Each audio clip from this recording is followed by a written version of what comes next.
Attorney for the Central District of California. Welcome to you, sir. I mean, this just looks like it's rampant. Does the governor have a lot to answer for here? Yeah, look, the federal government funds a lot of the hospices and the billions of dollars you're hearing about, but the state is responsible for administering these programs and oversight. And the problem with California, we've seen this with homeless funds, and now we see it with hospice. There's no vetting and there's no checking on the people receiving care. But we here at the Department of Justice, we are now working with the Vice President's Fraud Task Force. We're laser focused on bringing criminal charges involved in this, and I think you're going to start seeing that here really, really soon. Wow. All right. Well, Rep. James Comer suggesting that the taxpayers are on the hook for all of this California fraud. Listen. There's at least $3.5 billion in hospice fraud, primarily in one county, Los Angeles County in California. That $3.5 billion price tag represents over 10% of the total bill for the federal government.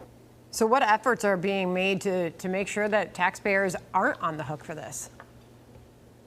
Well, look, we're working hand in hand with Dr. Oz. Dr. Oz is responsible for administering the Center for Medicare Medi-Cal funds, and he's shutting it down. He's turning off the spigot of money going out. But this problem is so massive, and no one's done anything about it. The governor is all talk. They are not serious in the state of California of going after fraud. They let out half of the prisoners out of the state of California, most criminal offenses here.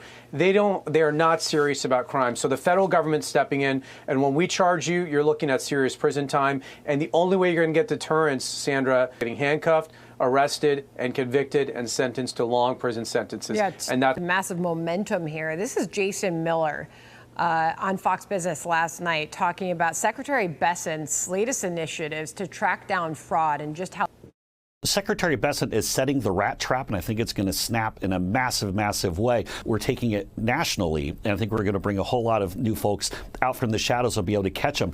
And what we've heard from Secretary Bessent, it's all hands on deck. So how massive an operation is this? And does the federal government have the resources to really wrap its arms around this and tackle it? It's all about how we prioritize our resources, Sandra. So we can't charge and go after every crime. But the administration, the president, the vice president, the attorney general has made it clear fraud is our top priority, particularly here in the state of California. And when the federal government puts its mind on something, we're going to go after it. And again, like I said, the task force with the vice president is just getting up and running. And I think you're going to see the results of that here really, really soon without saying too much. Bill, can I finish up by asking you about the No Kings protests in Los Angeles over the weekend? Yeah. Obviously, we saw some of them escalate into absolute chaos. This is a kill your local ICE agent spray painted on the side of a building for all to see. I want to get your reaction to the weekend and, you know, how this is going to be addressed.